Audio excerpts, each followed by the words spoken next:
Recording live. Damn. From the car. Recording live from the car, on the road. On the road to Jackass. It's gonna be hard. On the road to AMC, we should say. To drive. Right, AMC sponsor us. Yes, shout out AMC. Where A-listers sponsor us. Well, AMC. AMC. If you're listening, and we know that you are, sponsor us. AMC's always listening. To us. We love AMC. Because we love AMC. Isaiah just found out last week, or a couple weeks ago, about the priority line. The A-lister priority line. Right. And to be honest, there's hardly ever lines. We don't go Because at the busy time. that, and we need more people to go to AMC, which is why they should sponsor us. Sponsor us. Okay. Supergirl. Today is July 3rd, by the way. Supergirl, release date June 26th, 2026. Runtime 108 minutes. It's a superhero sci-fi adventure movie by Warner Brothers Pictures, but also DC, the Safran Company, and Troll Court Entertainment. $170 million budget. Opening weekend, domestically, it had 37.1. Internationally, 38 million. For a combined worldwide, $75 million. Womp womp.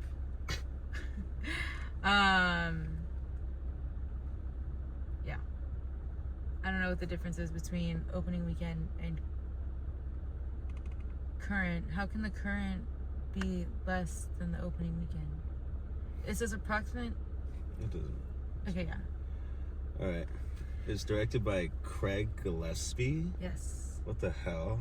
First AD Alex Oakley, shout out. First AD additional photography Zoe Lang. First AD Splinter Unit Tom Turner. All kinds of first ADs. Shout out. Okay. Screenplay Anna Noguera. Noguera.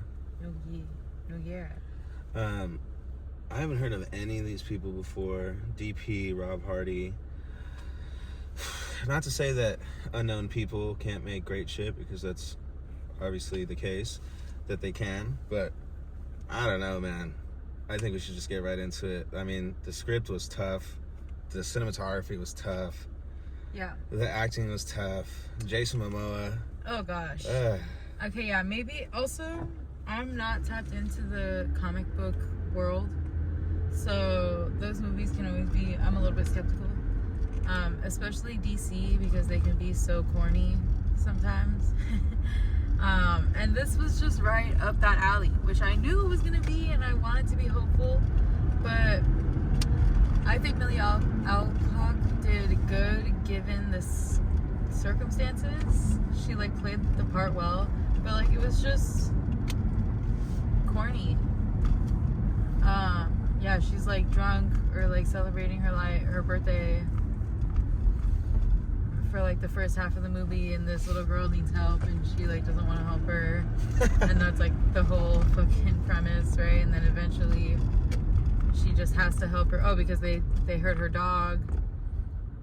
Yeah, they somehow hurt the dog perfectly so that he wouldn't die, until 72 hours or whatever. This very kind of, makeshift, BS premise that just is not interesting. The dog was the most CGI thing in the entire world. Of all the animals that we CGI now, the dog does not need to be one of them. Get a real freaking dog and let CGI parts of it. But that was dumb, especially because the dog is only in the movie for 5 minutes.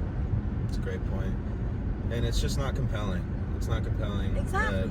Yeah, Supergirl is sad that her planet is destroyed, but at this point she's already met Superman, and Superman is calling to her and being hey, don't get too drunk on the red sun planet. And yeah, it's just kind of whatever. It's just not a compelling story, and these are superheroes. You know what I mean? I mean, it seems very easy to find a world is ending or some kind of compelling, impetus to care about whatever mission they need to go on. And then this random Asian girl, her parents get killed. And to be fair, even then, the action is, mediocre. It's okay. And the way that everyone dies is so crazy. Like, the brother is just listening to music while they're literally being like invaded and fucking like being forced to do whatever, and then the brother comes out while listening to music, and then the main bad guy kills him, and then the parents attack, and it wasn't that good. It just wasn't good. And then furthermore, like, the action when she goes to the yellow planet, the yellow sun planet, and then she meets Jason Momoa, and he says the worst shit all the time. Yeah, I didn't think that the girl's family dying was the worst. It wasn't good, but it wasn't the worst. But Jason Momoa's stuff, I could not buy into it. It was just the most crazy. People apparently are really liking that performance by him. Wow. Yeah, so I don't know if that's like true to the comic book character or whatever, but it was taking me out of it for sure. She like hurts the guard, or like kills the guard to like get out of her cell or whatever, and Jason Momoa was like, now that, what did he say? Oh, it was the corniest line ever. Now that's I don't remember. I don't remember it being connected to the cell or whatever, but I thought he said something like, now she's angry. Yeah, or something like that. And it was like, oh no. Like, this is what we're doing? Yeah. To a certain extent, I think one-liners can happen, you know, especially in action films and superhero things. But I think the minimalism of those corny lines is definitely appreciated. I think they probably happen even in like The Dark Knight, where Batman says something like, "Let her go." Right. And then you're right. But it's like, you know, there's nuance to the moment, and it's just not like filler, and the character is actually cool, and maybe that's our bias. Right. But yeah, I don't think that they did a good job of selling any of the things. And then I just recently saw too that Millie Alcock came out with a statement saying that the director and her were prepared for like sexism and like misogyny in the film industry, and it's like such a shame, but she knew that she would have to take on that burden when she accepted the role. And I'm like, I think to a certain degree it's harder to sell Supergirl versus Superman, just objectively. Like, I get that. Yeah. I don't think that this is like a hate women kind of thing, though. I just think that this movie was not good. Exactly. Like, I'm down for a female lead. And also the problem is we don't need, sure, it's not like it's bad for the world or whatever, but I think it would be much better for the film industry if we had like a Man of Steel type movie for a Supergirl, right? Let's not do this like corny BS. Let's give her a substantial, real, cool fucking story. Like, that's not all the CGI like whackness. Like, it just feels like it's for kids. Like, make it PG then. Don't make it animated. Yeah, or yeah, exactly. I want to see, if we're gonna do like live action, I want to see real shit.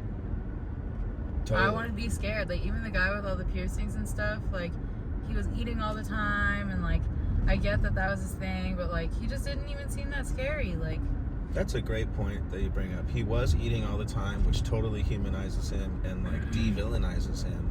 And a hero can only be as good as the villain because of the stakes, because of the circumstances. Or like, I don't know, you can still eat, but like make it a creepy, like gross, terrible thing, or like, I don't know, fucking. Sure, and the way that he did it, it was very like calming. Yeah. And that's not what you want. And then also, like, the biggest deal is that her dog might die.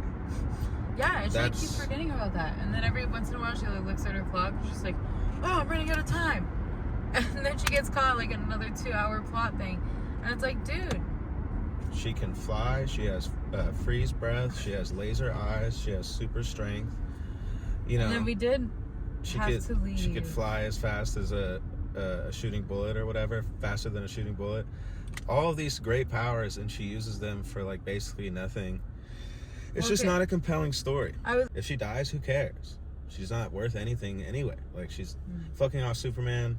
She's not, you know, doing a mission that matters, why do we care about the dog? Mm-hmm. It's not even a real, like, to your point, it's a CGI dog, so it's hard to feel compassionate or empathetic about him because he's just flying around all the time. And then we met him for like 20 seconds. They're literally just, she's getting drunk with the dog, and then the villain comes out, poof. Oh, that's the whole thing. Who cares? If she dies along the mission to save the dog, I'm still like, man, I could have watched another movie. Mm-hmm. You know, and I'm here for Millie Alcock. We're big fans from House of the Dragon. And I think she's a great actress. She carried the show for the first few episodes before we get older Rhaenyra. It's like, damn, this is a huge potential franchise with potentially multiple sequels, and they kind of fucked her. I agree. What would you rate it out of 5? 1.5, 2. Weren't we saying that the music wasn't even that good? I don't remember too much now. To our point. Yeah. Yeah, I didn't think that the soundtrack was good. Oh yeah, it was like all of that like kind of like young punkish music. Pop punk stuff. Yeah. Which is like so oxymoronic, pop punk. Right. And This is the worst. It's just yeah. It didn't really look that great. It felt, like we were saying, very CGI and not in the best way. I give it a 1. Yeah, because I also like wouldn't want my like young cousins to like go watch it or something. Yeah, they don't really like put her in any very powerful situations. I mean, she gets powered up by the sun and she fucks up those people in like the spacecraft, the space bus, and then like along the way she, you know, has fights, but you never really feel like she's a hero or like someone to aspire to be, an example for your little sister or cousin. Yeah.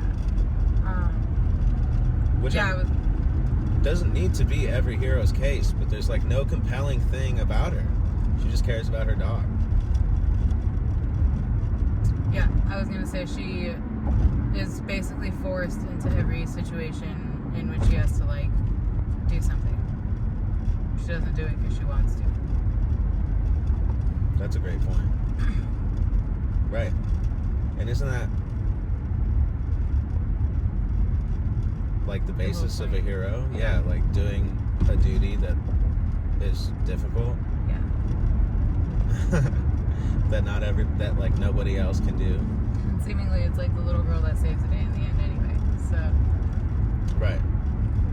With no powers. Yeah.